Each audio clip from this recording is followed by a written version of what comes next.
নমস্কার, অ্যাস্ট্রো বার্তা উইথ পল্লবীতে আপনাদের প্রত্যেককে স্বাগত জানাই। আমি পল্লবী। আশা করি আপনারা প্রত্যেকে খুব ভালো আছেন। আগামী 2রা জুন 2026 দেবগুরু বৃহস্পতি কর্কট রাশিতে প্রবেশ করতে চলেছেন। বৃহস্পতি 31শে অক্টোবর 2026 পর্যন্ত কর্কট রাশিতে উচ্চস্থ অবস্থায় অবস্থান করে থাকবেন।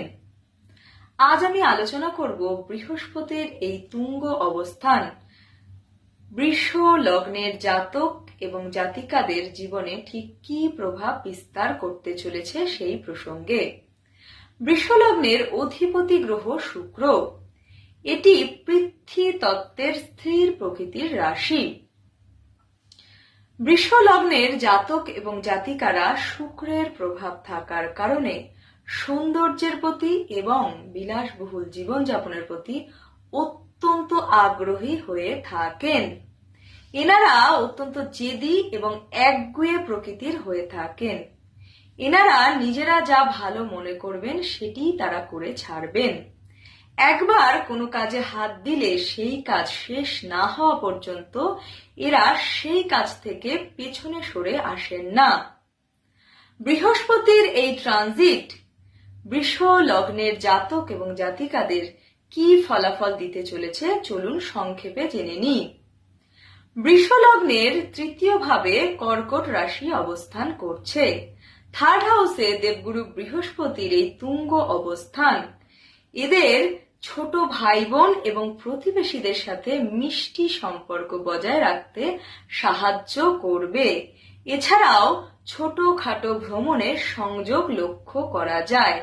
এই সময় এদের কমিউনিকেশন অত্যন্ত ভালো হতে আমরা দেখতে পাবো। বৃহস্পতির পঞ্চম দৃষ্টি বৃষ লগ্নের সপ্তম ভাবে গিয়ে পড়ছে। সপ্তম ভাব থেকে বিবাহের বিচার করা হয়ে থাকে। দীর্ঘ দিনের অশান্তির অবসান ঘটছে বৃষ লগ্নের জাতক এবং জাতিকাদের বিবাহিত জীবনে। এছাড়াও বৃহস্পতির সপ্তম দৃষ্টি বৃষ লগ্নের নবম ভাবের ওপরে গিয়ে পড়ছে। নবম ভাব থেকে উচ্চ বিদ্যা এবং দূর ভ্রমণের বিচার করা হয়। এই সময় উচ্চ শিক্ষায় সাফল্য এবং দূর ভ্রমণের সংযোগ লক্ষ্য করা যায়। বিশেষ করে তীর্থযাত্রার সংযোগ এই সময় বৃষ লগ্নের জাতক এবং জাতিকাদের জন্য অত্যন্ত বেশি লক্ষ্য করা যাচ্ছে। এছাড়াও বৃহস্পতির নবম দৃষ্টি গিয়ে বৃষ লগ্নের একাদশ ভাবের ওপরে পড়ছে। একাদশ ভাব থেকে ডিজায়ার ফুলফিলমেন্টের বিচার করা হয়ে থাকে।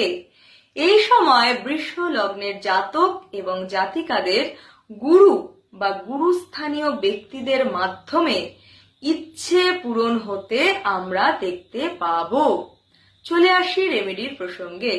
আপনি যদি বৃষ লগ্নের জাতক কিংবা জাতিকা হয়ে থাকেন সেই ক্ষেত্রে আপনি প্রতিদিন মা লক্ষ্মী এবং ভগবান বিষ্ণুর পুজো করুন এবং তাদেরকে সাদা রঙের ফুল অর্পণ করুন।